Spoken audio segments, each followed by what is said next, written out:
ito na po yung ano niya. Share. Ito po yung resibo.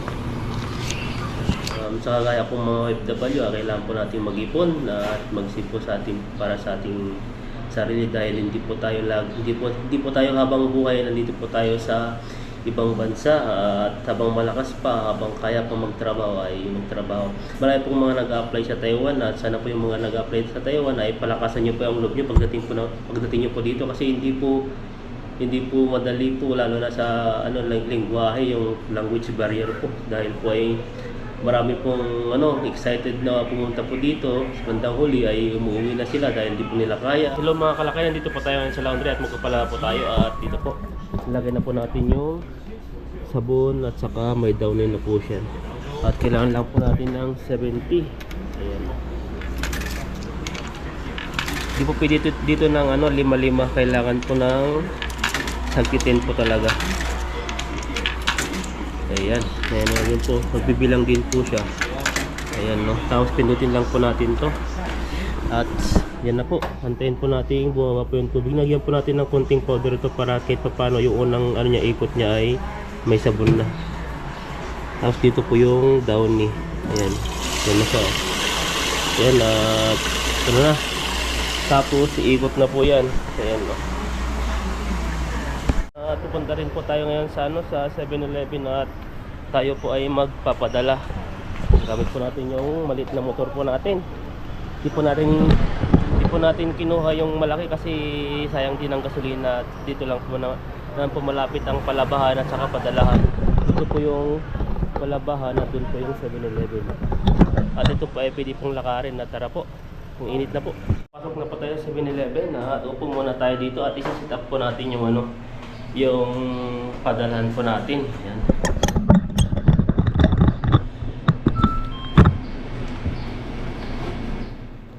Ayan po at ayan po at po ngayon araw po ng Sunday at ayan po ay umaga po ngayon at di po kami nag-fishing at sobrang init po at pahinga muna kasi dire-diretso po ang overtime. Kailangan po ng pahinga yung katawan po natin at saka padala po tayo ngayon. At yung pinapadalan po pala na isang application sa set ay hindi na po siya gumagana, para siyang na-terminate na. Ngayon ay dito tayo magpapadala sa isang ginagamit nating application na saan na yun? Ito na Philmoney. Ayan po. Nakasit up na po ito eh. Ito yung pangalan po na nanay. Yan, papadalain po natin. At ipapadala po natin ay yung allowance niya at saka yung project natin sa bahay at saka yung allowance na rin ng aking pamangkin.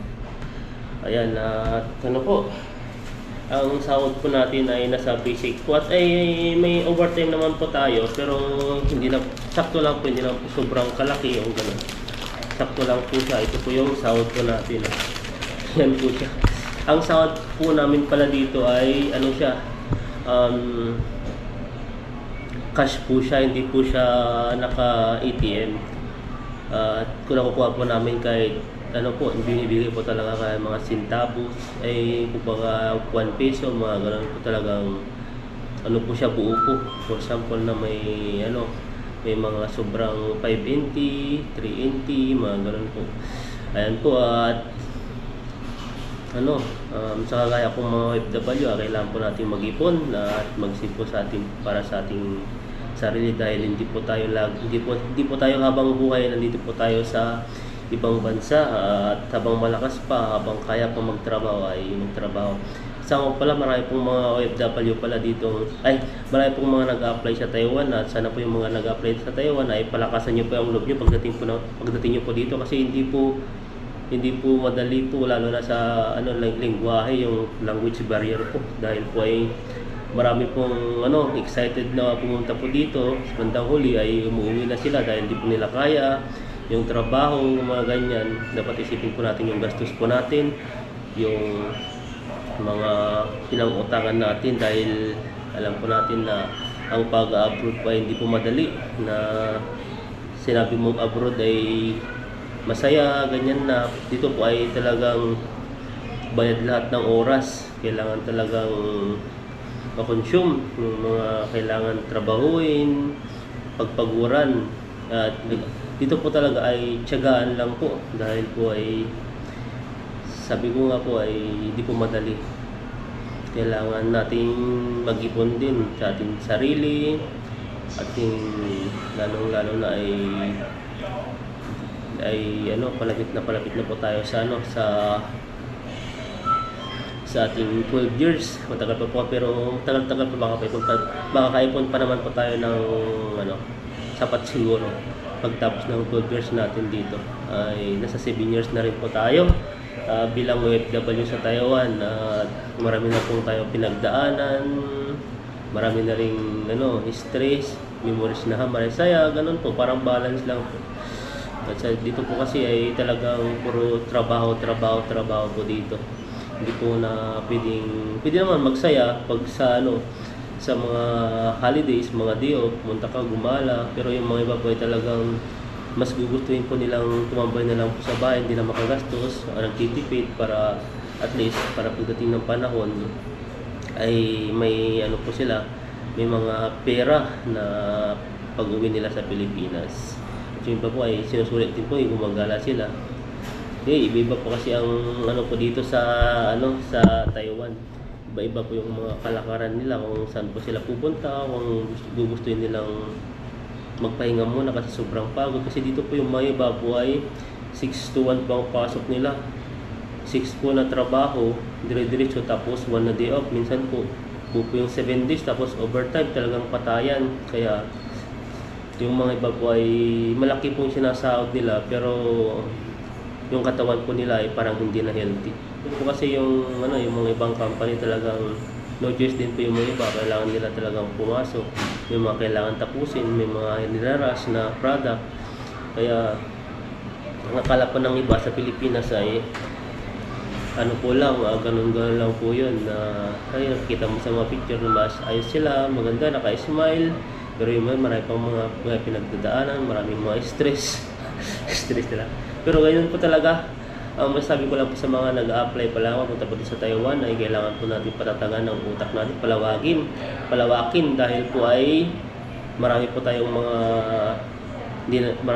mga makakasalamuhang mga trabaho natin na hindi po natin ka-vibes, mga ganun, o mga magagalitin. Ganyan.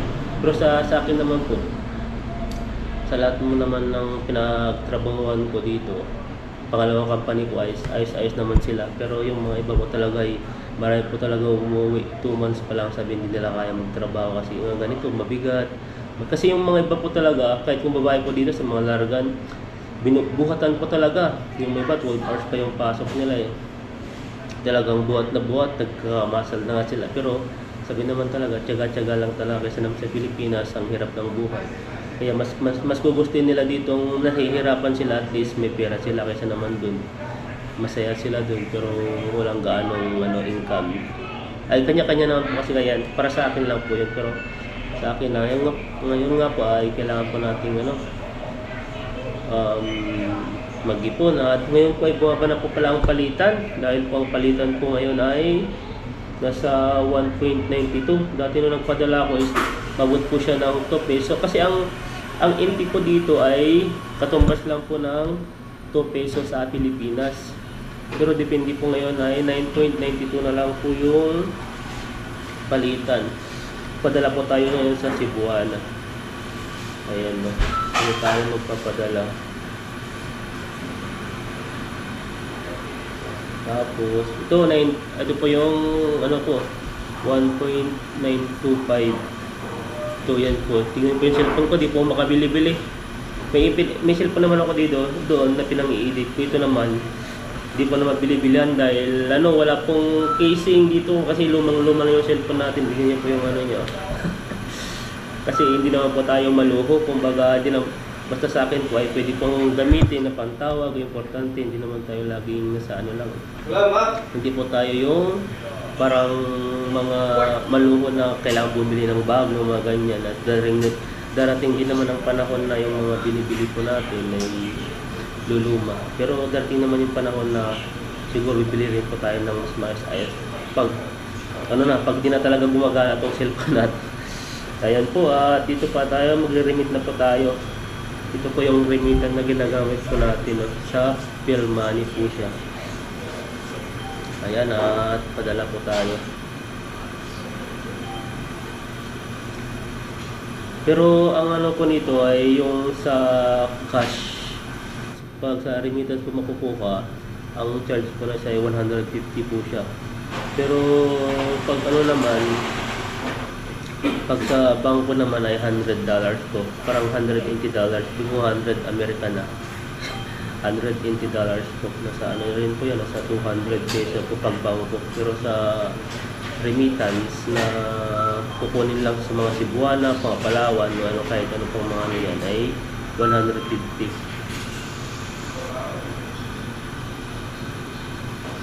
Ayan, padala na po tayo.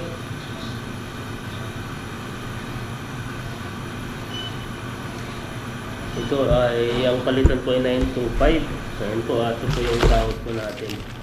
Ito po ay ano na po dito, nakuha na po natin yung annual leave po natin dito ng 7 days. Kada isang taon po pala ay may kukuha nyo po yung annual leave na kumbaga yung leave na yun ay pwede nyo pong gamitin sa mga kahit saan nyo gusto. Kung mag-absent ay pwede nyo gamitin yun. Kada 1 year po ay may annual leave na 7 days. At ito po yung ano, ito po ay binigay na po sa akin kasi nakaisang taon na naman po tayo. Ito po ay, kagaya po ng ibang company po, yung mga ibang company,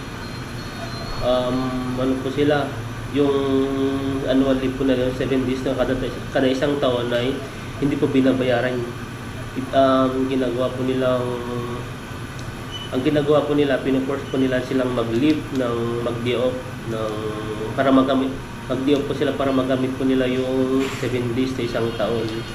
Kasi sa amin po ay binabayaran po yun ito. Kaya nadagdag po yung sahod po natin. At yun naman po ay, yung 7 days po na yun ay isisip po natin sa ating bangko para sa ating ipon-ipon din po, unti-unti para kahit pa paano hindi na po lahat padala sa Pilipinas. At pagdating ng panahon na hindi po tayo may hirapan. At kung sakaling hindi na po tayo makapagtrabaho, ay matapos natin kontrata dito, paano ay may pera din po tayo sa Pilipinas. Ayan po, binigay. At ito po siya, ganito po. Ang binayaran po natin dito, kada taon po ay kada buwan po ay binabayaran po namin ng health insurance. Ang health insurance po ay nasa 458 po yan. At saka yung labor insurance po ay nasa 679. Tapos yung broker nasa 1,500. So nasa ano na yun.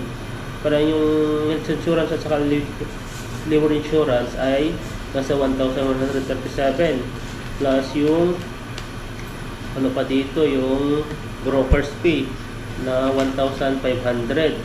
Ayan po, at saka wala pa po dito yung bahay. Ang binabayaran ko po sa bahay sa dormitory 5,000.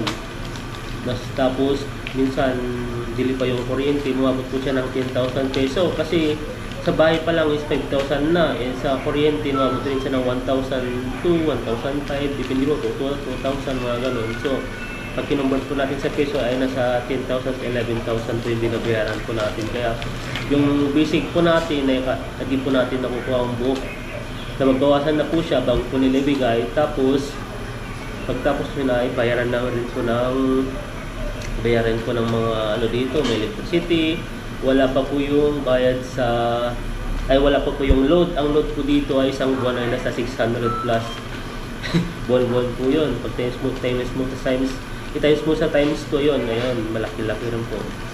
At saka wala pa tayo yung, wala pong kailangan pong, kada buwan po kasi ay kailangan po natin bumili po ng mga, mga pangangailangan, bigas, mga lahat-lahat na yung kailangan po natin, yung lagi-lagi natin ginagamit, mga Colgate, mga ganun po, toothpaste, mga yan. At ito po ay baka mamaya po siguro, mamayang gabi ay mainit po kasi baka pupunta po ako sa supermarket at bibili po ako ng mga kailangan ko, yung mga naubusan na rin po ako ng mga basta marami po, naubos na po sa akin na. Tapos mga kailangan po natin. At ayan po, at at ito na po ay kailangan na po magpadala. At Tignan po natin yung palabahan po natin sa Laometry. Babalikan po natin. So, ano po.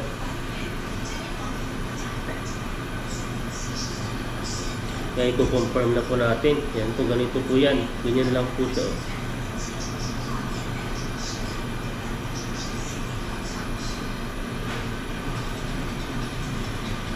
Yan, may mga ano po dito. Ang mode of payment po pala dito ay bali 2467, bali 7 po. Pwede po sa 7-Eleven, pwede po sa Family Mart, High Life, OK Mart. Yan po. E-Pass Money, yan po, kita nyo. Tapos ATM Taishin Bank, tapos ATM CTBC. Ayan po, ang apps na to ay pwede po kayong gumamit dito sa convenience store na kahit saan po dito nakalagay ay malapit sa inyo, ay pwede kayong magpadala. Ayan, ready na po tayo. Tapos ipapakita ko lang po itong ano, ayan, QR code na yan. I-scan lang po ng 7-Eleven po yan. Ibibigyan na po ko ng resibo. Tara po.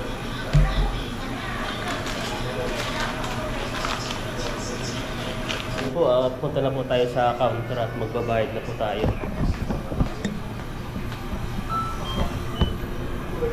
Ayan.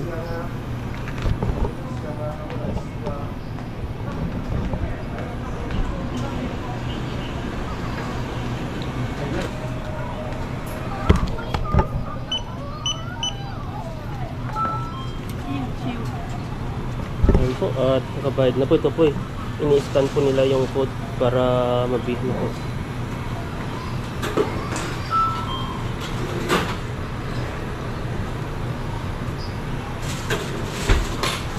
Ayan, at dumating na po yung ito na po yung ano niya, share. Ito po yung resibo. Ito na po yung resibo. Nandito na po yung resibo ng 7-Eleven. Padala na po pala tayo at ano na po.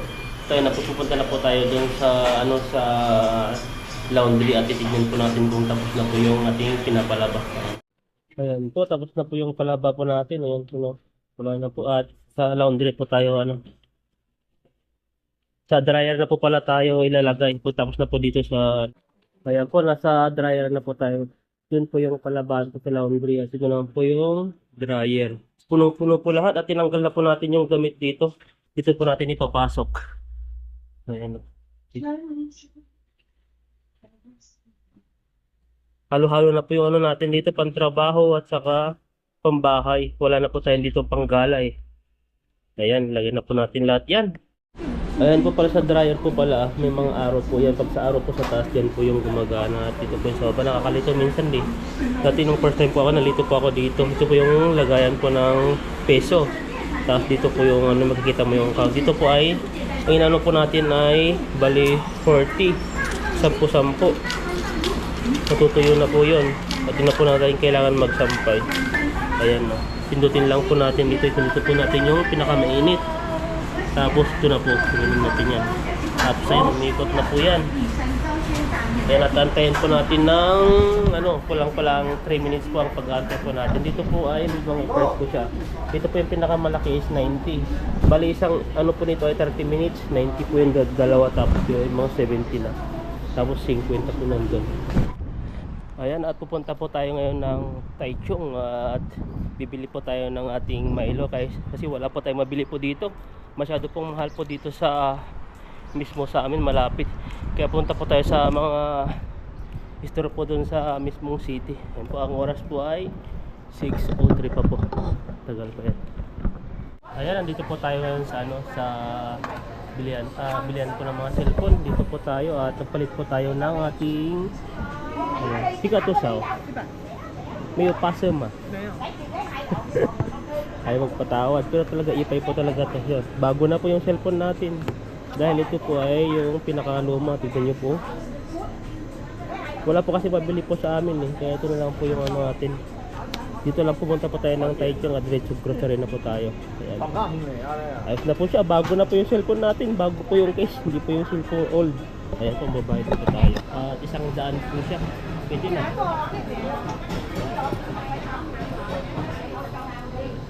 Tiga yang ga paso mo. 不行啊，那个很便宜的啦，不要再杀价了啦。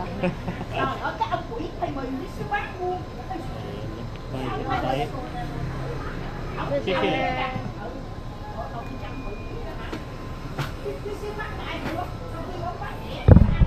Bye-bye. Ayan, ano na po tayo. Pasok po tayo sa loob at doon po tayo tingin-tingin ang ano, mabibili po natin at bili po tayo ng Milo. Yan po ang gusto natin, Milo eh. Po tayo naggagatas, Milo po talaga. Ayan po, at nandito na po tayo sa sa Indonesian store kasi sa Pinoy store po ay malayo po. Naglalakad, pagod na po tayo. Dito na lang po tayo sa Indonesian store at nakabili na po tayo ng Milo. Yan po. Yung binili po natin ay sa isa po ay 139 pero yung malalaki ito 139 pero ang ginawa ko po ay yung 3 piraso nakaminus po ako dito kasi yung malaki po ay 900 grams so pag dalawa is 239 478 plus 100 ito naman 600 pag tatlo naman nasa 417 lang po siya 417 kaya nakaminus po tayo dito. Ito yung mga palaman din po sila dito, white choco cookies cream piece 139.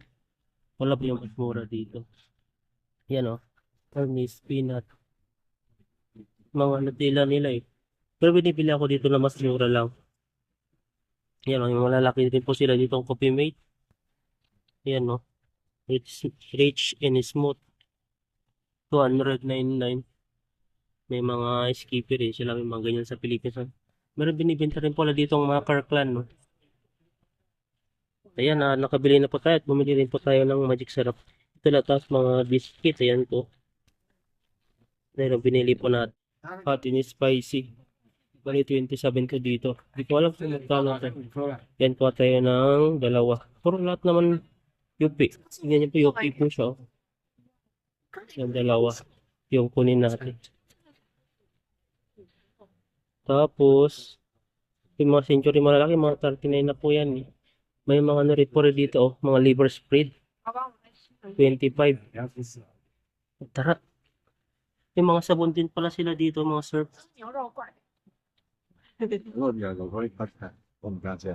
Yan, may mga sardinas po dito. Yan po natin dito. May mga miga po sila dito. Ayan, no. 25 po ang isa. Mga yan. At ito po yung Unimac Sardines Tomato. 25 po siya. Ito yung mga Argentina calcium. Nasa 25 din po sila. Beef Argentina. May binili po tayo dati dito na parang ano, yung para siyang gisa, ay yung mamantika. Parang ito ata yung mga ganito. Parang masarap yung kulay blue. Yung mga ganito yan. Ayan. Ay, nakabili na tayo. May sardinas pa naman tayo doon. Ang binili lang po natin talaga yan. Mga ganyan. At tingin lang po tayo kung may sakali pa tayo mabili para di na tayo babalik dito. Matagal na po tayong babalik dito. Ano lang po yung mga kailangan lang po natin. Yung mga miga, sardines, ayan, mga free. Nagmahal na po talaga. Kasi dati yung mga presyo na yun, nasa 23 lang po yung mga ganito. Ngayon 25 na. Ayan po at yan, tipid po tayo ngayon. Ito pala binibili po natin na mura lang. Ito, dalawa po yung klase nito. Ito po ay chocolate po talaga. Hazelnut at saka ito. Nasubukan ko na po to, masarap din po ito. Duo chocolate kiss. Hazelnut spread. Yan, 79 po lang siya. Ito lang po yung kaya natin kaya po sa Nutella ay mas mahal po na sa 100 plus something. Pero ito ay 79 lang po yan. No? Kaya kuha po tayo ng isa dito kasi ubos na po yung palaman natin. Subukan kaya natin to. Yung milk. Nasubukan ko na minsan ko na nasubukan to eh. Pero ang nagugustuhan ko talaga yung chocolate. Chocolate na lang tayo. Makita mo po dito yung expiration niya. 2027 pa. 2 years pa. Ayan na, nakapag-grocery na po tayo. Ito po ay may mga station po dito po ay may Thailand flag. Yan ay mga product po yan ng mga Thailand. Dito po ay Philippines. Yan o, Philippines po. Dito po lahat po nang nakaroon na dyan. Mga Pilipinas pong magbibili dyan. At saka Vietnamese. Yan, at saka yun doon sa Indonesian. Ayo, nagastos po pala natin ay nasa 1,322 po yung nagastos po natin. Ito na po siya. Mas ano po dito, mas mahal konti po yung ano, yung presyo kaysa doon sa Pinoy-Star. Pero nasa ano lang pa, sa ano lang po, nasa 180. Pero ayun na, tara na po. Ayan po, at malapit na po tayo sa train station. At yan po, gumana na pala yung stoplight. Tara na po. Yan, at konti na lang po yung tao ngayon dahil po ay pahapon na, paggabi na. Yung may iba po ay umuwi na dahil po ay trabaho na naman po bukas po yung holiday po nila. Yan o, nakatambay po silang lahat dito. Yan, talo na, lalalga na po tayo. Bilisan lang po to, quick grocery lang po tayo dahil may trabaho pa tayo bukas eh. Madalian lang kasi baka susunod naman po ay umulan, hindi po natin alam kung makakapunta naman po tayo dito, kaya sinamantala po natin pumunta dahil dito para di po tayo ano, mahirapan na susunod. Ayan po, nagantay po ako dito sa escalator, kala ko gumagaan na. Sarado po pala yan, no? Buti na lang si Kuya huminto. Kasi ang balak ko pa naman magtingin-tingin tapos tatayo lang. Ayan, nagulat po talaga ako. Tapos yung sumunod po pala doon ay mga kabayan po pala yun. Natuwa din po sila. Akala nila ano, minto lang po ako doon, pero sira pala yung escalator.